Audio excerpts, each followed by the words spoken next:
লাউ শাক ভাজি তো অনেকভাবেই আপনারা করেন। এভাবে কি কখনো কেউ খেয়েছেন? এভাবে একবার হলেও লাউ শাক ভাজির এই রেসিপিটা ট্রাই করে দেখবেন। মাছ মাংসের চেয়েও দ্বিগুণ টেস্ট পেয়ে যাবেন। অনেকেই কিন্তু দেখা যায় যে মাছ মাংসর চেয়ে শাক দিয়েই তৃপ্তি করে ভাত খেয়ে নিতে পারে। তার মধ্যে আমি একজন। মাছ মাংস আমার বরাবরই ভালো লাগে না। শাক বা যে কোনো ভাজি ভর্তা হলে আমি তৃপ্তি করে খেয়ে নিতে পারি। সো যাই হোক, আজকের রেসিপিটা কিন্তু একটু ব্যতিক্রম। শুরুতে এখানে লাউ শাকগুলো কেটে খুব ভালো করে পরিষ্কার করে নিয়েছি। সাথে কিছুটা আলু দিয়ে দিয়েছি, আর এখানে সিম দিয়েছি আমি 250 গ্রামের মতো।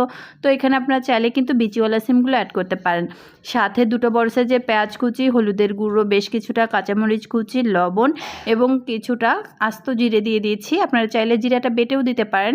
তারপর সামান্য একটু তেল দিয়ে এটাকে আমি এখন চুলায় বসিয়ে দিব রান্নার জন্য। অনেকভাবেই লাউ শাকের রেসিপিটা আমরা কিন্তু খেয়ে থাকি, তবে সিম দিয়ে এই ভাজিটা একবার হলেও ট্রাই করে দেখবেন। রং সবুজ রেখে এটা দেখতেও যেমনটা লোভনীয়, খেতেও ঠিক তেমনটাই লোভনীয় হয়ে থাকে। বিশেষ করে বিচিওয়ালা সিম দিয়ে এই রেসিপিটা আমার কাছে জাস্ট অসাধারণ লাগে। তো কিছুক্ষণ পর ঢাকনাটা খুলে আমি একটু নেড়ে চেড়ে দিচ্ছি। দেখতেই পাচ্ছেন সামান্য একটু পানি উঠে এসছে। সিম আলু সিদ্ধ হতে এতটুকু পানি লেগে যাবে। আর এই রান্নাটা করতে কিন্তু খুব বেশি সময় লাগে না। রেসিপিটা যদি ভালো লাগে তাহলে ইউটিউব, ফেসবুক যেখান থেকেই দেখেন না কেন আমার পরিবারে যুক্ত হয়ে যাবেন। সম্পূর্ণ রেসিপি দেখার পর যদি আপনার কাছে মনে হয় একটুও ভালো লেগেছে, প্লিজ একটা হলেও লাইক কমেন্টস করবেন।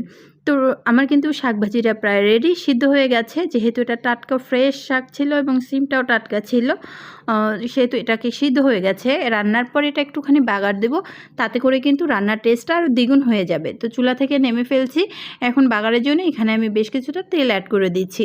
সাথে এখানে দিয়ে দিব ফোড়নের জন্য কিছুটা শুকনো মরিচ। শুকনো মরিচটা দিবেন, তাতে করে কিন্তু টেস্ট ভালো আসে।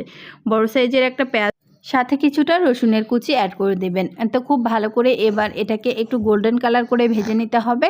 তো পেঁয়াজ, রসুন এবং মরিচটাকে খুব ভালো করে আমি গোল্ডেন কালারের মতো করে ভেজে নেব, তাতে করে কিন্তু ফোড়নের সুন্দর একটা ঘ্রাণ চলে আসবে। সো যাই হোক, গোল্ডেন কালার চলে এসছে। এই পর্যায়ে রান্না করে রাখা শাকটা আমি এর মাঝে অ্যাড করে দিব।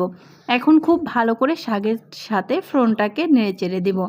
গরম ভাতের সাথে এই খাবারটা আমার কাছে দারুণ লাগে। আমি আগেই বলেছি, মাছ মাংসর চেয়ে কিন্তু দেখবেন যে যারা শাক পছন্দ করেন তাদের কাছে শাক হলে বা যে কোনো ভাজি হলে কিন্তু ভাতটা খেয়ে নেওয়া যায়। রমজান মাসে যতই আমি মাছ মাংস রান্না করি না কেন, সাথে যে কোনো একটা ভাজি ভর্তা বা শাক রেখে দিই, তাছাড়া আমার ভালোই লাগে না। তো রান্নাটা কিন্তু একদম কমপ্লিট। দেখতে পাচ্ছেন রঙটা সবুজ রেখে এভাবে রান্নাটা করে দেখবেন, খেতে দারুণ লাগে। তো যাই হোক, এখন আমি পরিবেশন করে দেখিয়ে দিচ্ছি।